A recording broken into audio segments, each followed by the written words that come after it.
কুষ্টিয়ার মিরপুর উপজেলায় মিশ্র সবজি চাষে ঝুঁকছে কৃষক। ক্ষতিকর তামাক আবাদ কমায় কৃষকের স্বাস্থ্য ঝুঁকি কমছে, স্বল্প পরিশ্রমে লাভ হচ্ছে বেশি।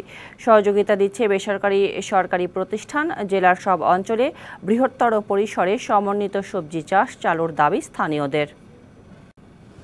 কুষ্টিয়া জেলার বড়ুইপাড়া ইউনিয়নের বলিদা গ্রামের তহিদুল ইসলাম টমেটো, পাতাকপি আর লাউ নিয়ে নিজ জমিতে করেছেন উচ্চ ফলনশীল মিশ্র সবজির আবাদ।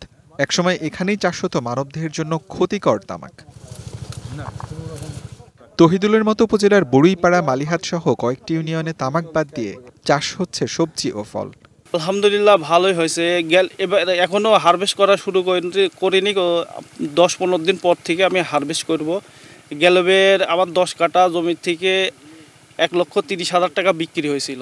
এবার আশা করছি 1,04,000 টাকা বিক্রি। এতে যেমন কমেছে কৃষকের স্বাস্থ্য ঝুঁকি, তেমনি কম খরচে সমন্বিত আবাদে লাভও হচ্ছে বেশি। নগদ পেমেন্টে 500 টাকা পর্যন্ত ক্যাশব্যাক আর লেনদেনে প্রতিদিন ডিপ ফ্রিজ এবং ঘন্টায় ঘন্টায় এসি, টিভি সহ দারুণ সব গিফট। কুল বাগানে এখন মাল ওঠা শুরু হয়েছে।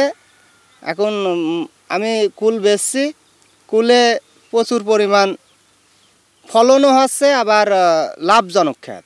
এই জমিটাকে তামাক চাষ করছি এর আগে। তো তামাক চাষ করলে দেখা যাচ্ছে যে পরিবেশের ক্ষতি হতো। আশা করি দেখা যাচ্ছে যে এখন কুল চাষ করে আমার মনে হচ্ছে যে লাভজনক। কৃষি কর্মকর্তাদের পাশাপাশি বেসরকারি সংস্থা দিশা উচ্চ ফলনশীল সবজি চাষে হাতে কলমে প্রশিক্ষণ দিচ্ছে। এই প্রদর্শনী করার মূল উদ্দেশ্য হচ্ছে তামাককে অত্র এলাকা থেকে নির্মূল করা, মানুষ যাতে তামাকের পরিবর্তে ফসল চাষ করে।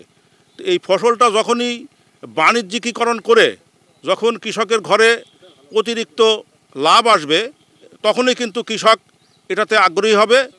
বৃহত্তর পরিসরে সমন্বিত সবজি চাষে বন্ধ হবে কুষ্টিয়ার সব অঞ্চলের তামাক চাষ, এমনটাই মনে করেন স্থানীয়রা। DVC news desk.